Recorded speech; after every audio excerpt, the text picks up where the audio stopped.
Welcome to Carol and Gary's See America Tour.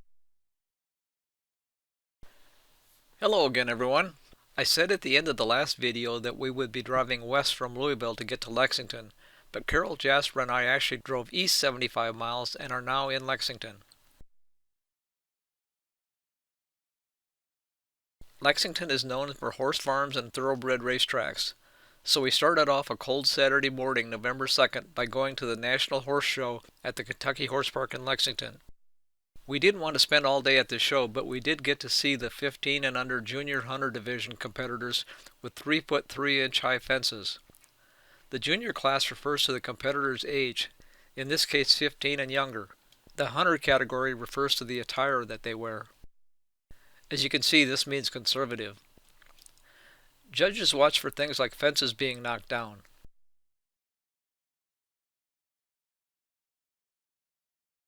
And this is probably going to count against this competitor.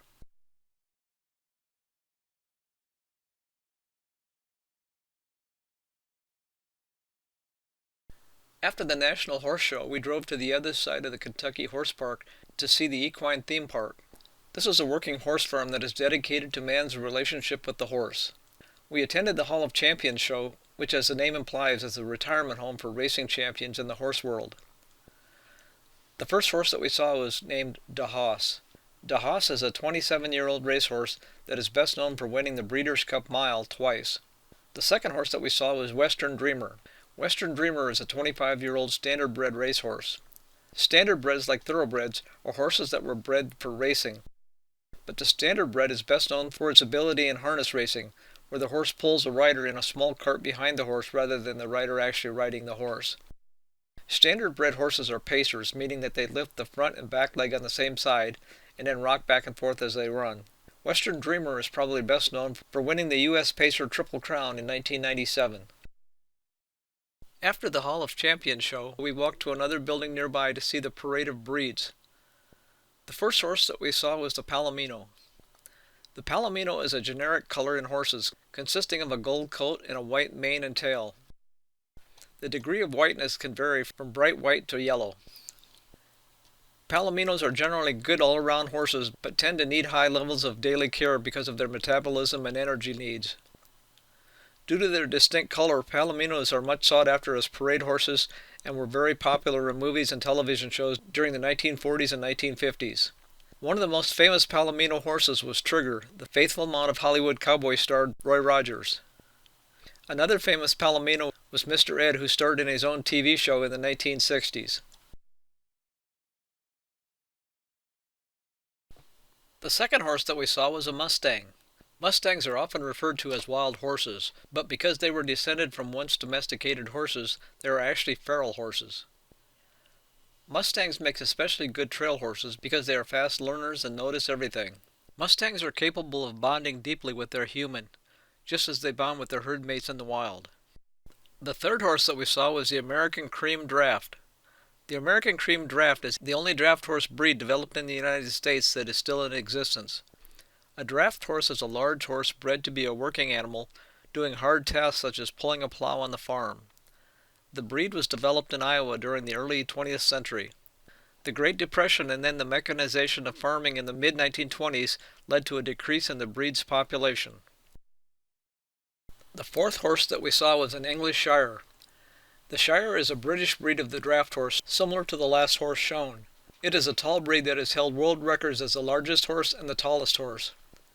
The Shire has great capacity for weight pulling, so they were also used for farm work, or to tow barges at a time when the canal system was the principal means of transporting goods. One traditional use of these horses was pulling beer wagons, and some are still used this way today.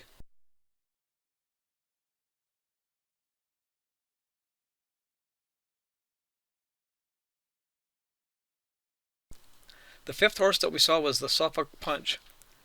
The Suffolk Punch is also a draft horse, so it is large and strong. The Kentucky Horse Show has chosen to show their Suffolk Punch vaulting. Vaulting can be described as gymnastics on horseback. Vaulting has a history as an equestrian act at circuses, but its origins stretch back at least 2,000 years.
On Monday, November 4th, Carol and I drove to nearby Lawrenceburg, Kentucky to take a tour of the Wild Turkey distillery. Wild Turkey is a brand of Kentucky straight bourbon whiskey that is distilled and bottled by the Wild Turkey Distilling Company. Why are there so many bourbon distilleries in this area? Water from the nearby Kentucky River is naturally filtered through limestone, removing iron and other impurities. To be called bourbon, the grain mixture must contain 51% corn. This percentage of corn is defined and regulated by the Alcohol and Tobacco Tax and Trade Bureau. Barley contains starch that needs to be converted into sugar in order to make alcohol, but first the barley needs to be run through a roller mill to gently crush the grains. The next step in the bourbon making process, called malting, is to soak the crushed grains of barley in water. Once the barley starts to germinate, it is removed from the water and air dried to stop the germination process. While the barley is germinating, the corn is run through a hammer mill to pulverize it into a coarse meal. Next, the germinated barley is combined with corn, rye, water, and sour mash in a cooker. Sour mash is a process of using material from an old batch of mash to start fermentation on a new batch. This step is called mashing. After the mash is cooked and the barley added to turn starches into sugar, it is pumped over to a fermenter, which is simply a large stainless steel tub. Yeast is added. This turns the cooked grains into what's called distiller's beer after 3 days. Here is one of several 30,000-gallon fermenters. The temperature of the fermenter must be closely monitored, because if the temperature rises above 95 to 104 degrees, the yeast starts dying and fermentation stops. After 3 days, the yeast has converted the sugar into alcohol and releases carbon dioxide.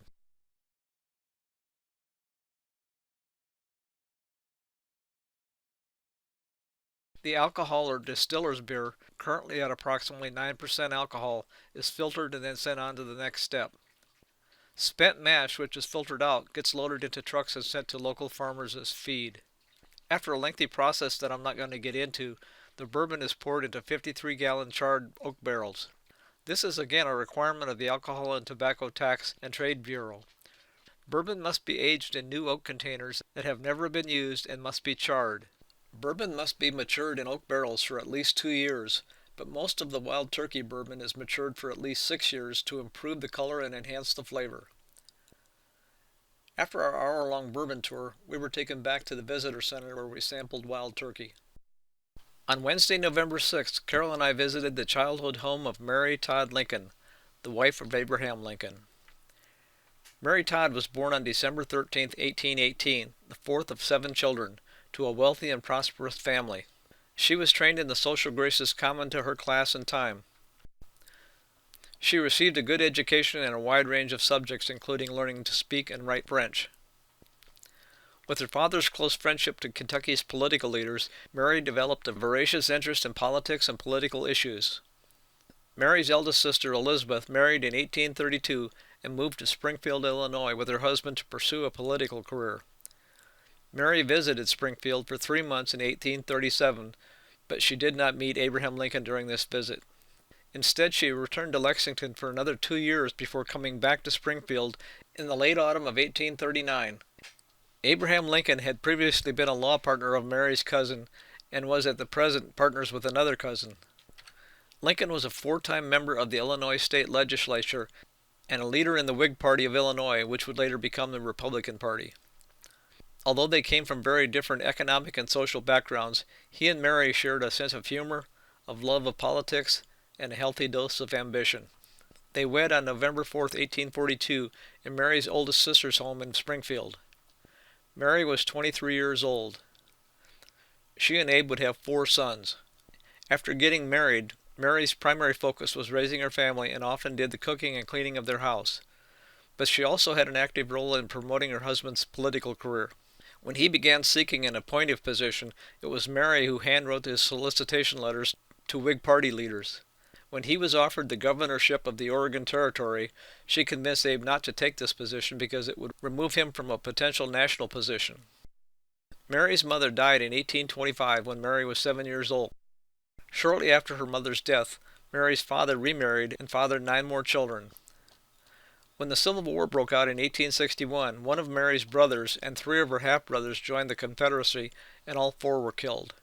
One of her half-sisters had married a man who became a Confederate general, and he was also killed. Our tour of the Mary Todd Lincoln House in Lexington was very enjoyable, as was our entire week in Lexington. But the nighttime temperatures here are beginning to dip drastically, so Carol and I have decided to skip Nashville next week and drive straight to Memphis in the morning. But it's getting cold in Memphis too, so we're only going to stay in Memphis for a couple of days and then continue south. Kentucky is the 30th state that Carol and I have visited together. If you like this video but have not yet subscribed, please do so to be notified of future videos, and as always, feel free to share with your friends. Thanks for watching!